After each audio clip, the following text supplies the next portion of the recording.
Commence primary ignition. Hey there, friends, fans, and collectors. Welcome to another episode of Binary Sunset Review.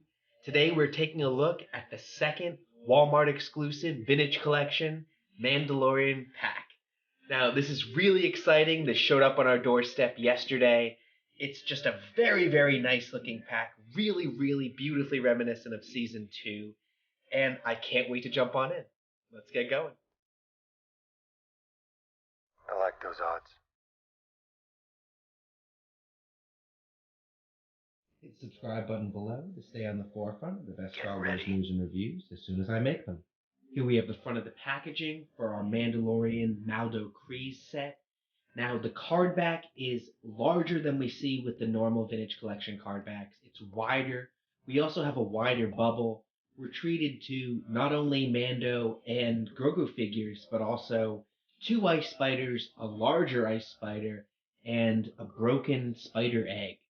So pretty neat assortment, pretty nice collection of figures, and this also does kind of support the price point of $26 that this came with. We get a beautiful HD image of in the ice cave of Maldo Kreis, Mando holding Grogu.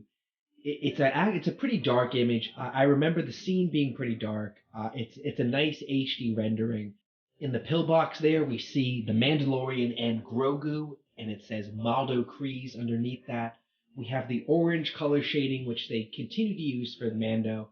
I really like this. It stands out really well with his dark shading and the particularly pale look to the spiders. It also makes it pop very well in the packaging. And this continues the tradition of Walmart having a very sought after Mandalorian vintage collection pack that's exclusive to their store, and unfortunately for our international collectors, exclusive to the US and North America.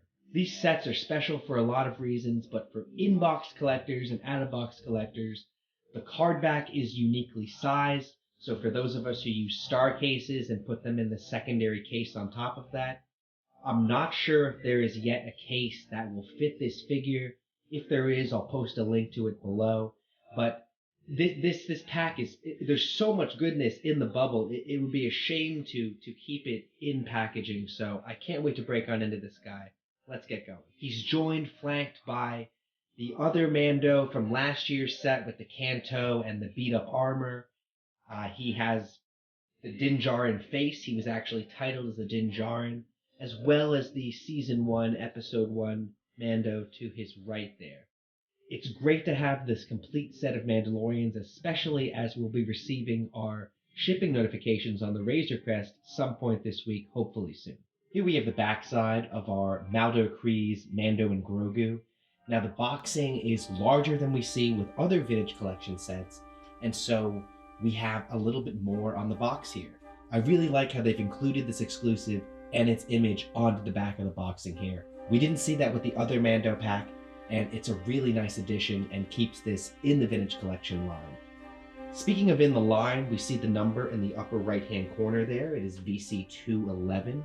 So this lets us know that this is in the normal line of vintage collection figures, even though it's a Walmart exclusive. But let's free him from his bubble and let's get him out of there. First impressions out of the box are it's really nice to have kind of a whole scene that we can create right out of the box that's very specific and all very up to the standards of the vintage collection. This pack was $26, and that price increase was, it wasn't really that great compared to last year's $20 Walmart collector exclusive pack. But it's really nice that aside from the Grogu and Mando, we did get a set of these ice spiders. Other main first impression have to be the final arrival of rocker ankles for this version of Mando. Now these rocker ankles really add to the articulation incredibly and allow for posability of these figures to greatly increase. As you can see, the paint deco with the snow goes 360 degrees all around. He has some really nice, believable snow kick up on the rear of his boots, the back of his cape, and coming off the top of his helmet and the back of his cape. We have many different versions of Mando over the last couple years, but it's really nice to see different paint variations and especially different accessories that come to fill out this moment. So Articulation for our Mandalorian figure. Now, this is a figure we've seen for several years now. He's come in a lot of different versions, but we haven't yet had a version with rocker ankles. And this is a standard of vintage collection articulation that we're finally seeing throughout most of our figures. We got our knee joints, we got our rocker ankles, we have our spinning thighs, we have our leg joints, we have our nice hips, which move pretty nicely with the armor plating, which you don't see. We have our arm joints, we can go up as a T as far as he can with his big pauldrons up there.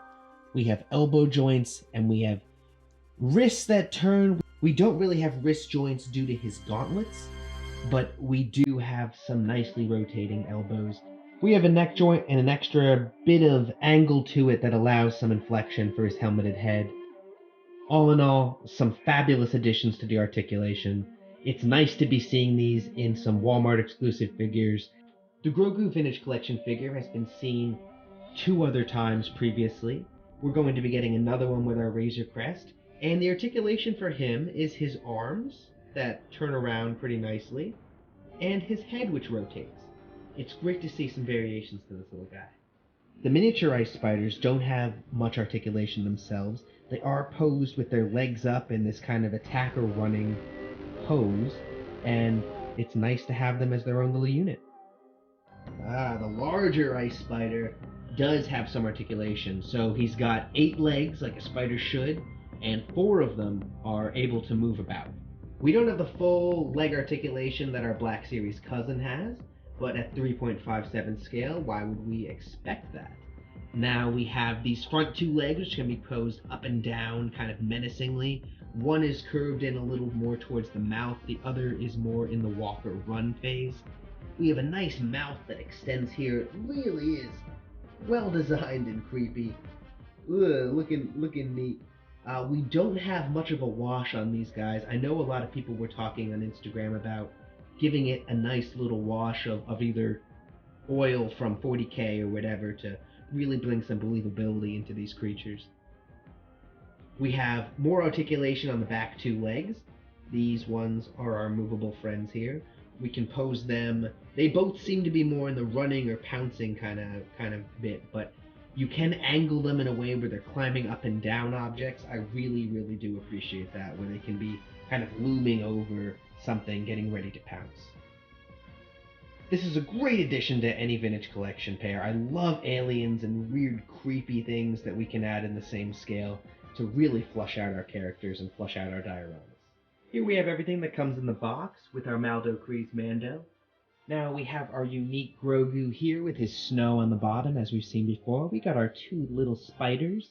Zoom in a little on the space egg here because it is really well designed and just 1 fold shy of an ovomorph. Just very creepy and well done. We have his trusty Mando blaster. We do not see the other 2 accessories that we normally get with Mando because he didn't have them in this encounter. That being the Z6 jetpack and his pulse rifle. It's a little bit, it's fine we don't get these accessories. We got them with other Mando figures, but it's great to get these spiders, the egg bursting, and some unique paint and deco on these figures. One of the best part of vintage collection figures is the carded box, and what that really does is we get this HD image, usually a promo image, sometimes directly off screen. It just excellently captures the moment exactly as we remember it from the show, from the movie, from whatever bit of Star Wars media that we fell in love with. And I don't think that we've seen a set that as well captures this moment from a screen as well as this one does. This has to be a serious pro. I see this and I immediately think of the episode. I immediately think of, that really actually scary scene of the spiders coming out of the walls, coming out of everywhere, the ship-size one. And just, again, I could continue listing it, and that has to be just an excellent pro for this figure. Is it really does encapsulate that moment in a collector's box that is just as beautiful in box as it is out of box, and really adds to the deco and adds to our collection in a fantastic way. I think, as always, one of the cons I would have to list has to be the exclusivity of it. It's a Walmart exclusive, which means it's not available to our friends overseas easily. I mean, they can always pay secondary market for it. And even those of us who are in the States, this sucker was not easy to get. I remember it was delayed on the pre-order. It was up for a little bit, down for a little bit, up again, all the wrong times. But it really took some wheeling and some dealing, obviously, because there's always been that kind of kerfuffle. But a pro I would also have to say is we ordered this figure on the 15th-ish of December, and we almost got a 30-day turnaround. And from the announcement of the pre-order of this figure, we really don't see that kind of turnaround with almost any Vintage Collection thing, exclusive or not. So it is impressive that they were able to do that. That is a serious pro. I just wish that it was more accessible to everyone, and I wish that it were able to hit shelves somewhere. I know a lot of people are seeing it in the Midwest, but I really have struggled to find any exclusive or any Vintage Collection on the shelves on the East Coast for quite some time now. We have a bunch of these Walmart deluxe sets coming in the Vintage Collection. They're homages to the sets that used to exist at Target and Kmart, with 2 or so figures or 1 figure and a bunch of accessories. It's a fabulous new addition in the Vintage Collection. The price hike isn't great, but these start out at about $20, and from the promo images, what we're seeing out of all these Walmart exclusives is that all of the figures are coming with rocker angles. Now, this is a fabulous addition that we're seeing to some of the mainline figures, most of the mainline figures, newer ones in the Vintage Collection, but it's great to be having this as a new norm for our figures, really setting the standard at the level it should be for the Vintage Collection. Thanks so much for watching another episode of Binary Sunset Review. As always, I'm Mike. Your likes and your views are always greatly appreciated. I hope you had a fabulous new year. This is a great kickoff to the Vintage Collection 2022 year. I hope you're getting some sun and some time spent on yourself in your life. You deserve it. Have a great day out there. Stay safe, stay sane, and remember, the Force will be with you, always. I'm just a simple man trying to make my way in the universe.